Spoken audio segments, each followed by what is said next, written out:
Эсгийн урлаач Алтан цул 2019 оноос хүүхдүүддээ эко хэрэглээ нэвтрүүлэх зорилгоор эсгийн бүтээгдэхүүн урлаж эхэлжээ. Тэрээр малчтаас хоньны ноос худалдаа авч боловсруулан эсгий хийж хүүхдийн гутал, малгай, тоглоом зэрэг 10 гаруй нэр төрлийн бүтээгдэхүүн үйлдвэрлэж байна.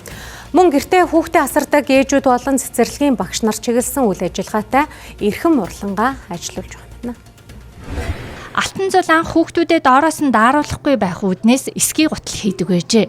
Гэвч хүүхдүүдийнх нь тоглож байгаа тоглоом химийн бодис ихээр агуулсан тул харшил өгөх, будаг гарах нь анзаарэгджээ. Ингээд хүүхдүүддээ эсгийгээр тоглоом хийж өгсөн нь үр дүнтэй санагдсан байна. Иймээс үүндээ урамшиж эко бүтээгдэхүүнийг хэрэглээгээ болгохын урандор эсгий урлал хийж цэцэрлэгийн багш нар болон ээжүүдэд эсгий урлал хийх арга техникээ хуваалцаж эхэлжээ.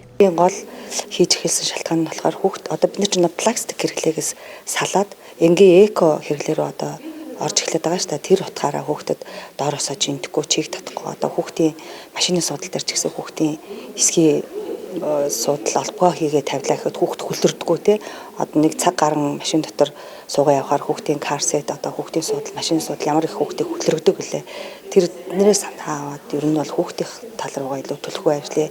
Тэгээ манай хүүхд маань өөрөө урлагийн бүжгэлдэг хүүхд учраас хөлнөөсөө байнга эрүүл дулаахан байгаасаа чиг татахгүй байгаасаа хөлөнд хамгийн чухал учраас гэдэг утгаараа эсгийн урлал руу бүр илүү төлөвлөгөө хүүхдийн бүтээл рүү илүү төлөвлөгөө орж эхэлсэн.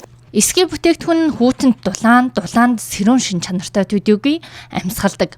Мөн ноос бүтээгдэхүүн нь дуу чимээ тусгаарлах хорт бодис шингээх шин чанартай.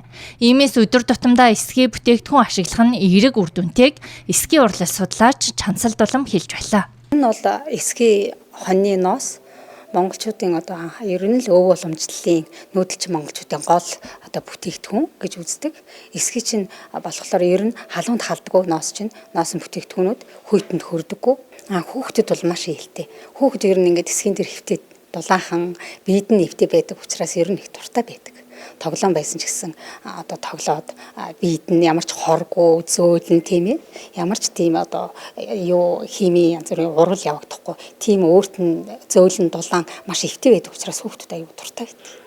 Эсгийн урлалуурлаач Алтан цулын хүүхдүүддээ эко бүтээгдэхүүн хэрэглүүлэх гэсэн зорилго нь хүүхдүүд эко тоглоомоор тоглох эсгийн бүтээгдэхүүн хэрэглэх суурийг тавихаас гадна хүүхдээ харж буй ээжүүдэд орлоготой болоход нөлөөлжээ. Тэрээр эсгийн урлалыг дэлгэрүүлээ зогсохгүй түүх соёлоо хойч үдээ өвлүүлэн үлдээх соёлын өвтөөгч болоод байна.